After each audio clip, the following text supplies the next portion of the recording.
এটা হচ্ছে রেমেডি, একটা ঋণ ও ধার থেকে মুক্তির উপায়। অনেক যত বড় ঋণ ও ধার থাকুকই না কেন, এটা সাদা কাগজের মধ্যে, একদম সাদা পেপারের মধ্যে সবুজ কালি দিয়ে এটা আঁকবেন, মানে লিখবেন। এটা হচ্ছে 12 বা 12, এটা 11, এটা 13, এটা 1, এটা 15, এটা 6, 10, এটা 3, এটা 14 মানে 14, 7, 11, 5, এটা 4, 9, 5, 6।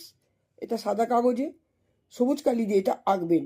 আঁকার পরে আপনি এটা মনোবাসনা করবেন ঈশ্বরের কাছে, যাতে আপনি ঋণ ও ধার থেকে মুক্তি হতে পারেন। এই মনোবাসনাটা করার পরে আপনি আপনার বেশ এটা আপনি মাঝে মাঝেই এটা ইউনিভার্সকে জানাবেন যে আমি যেন ঋণ ও ধার থেকে মুক্তি হতে পারি।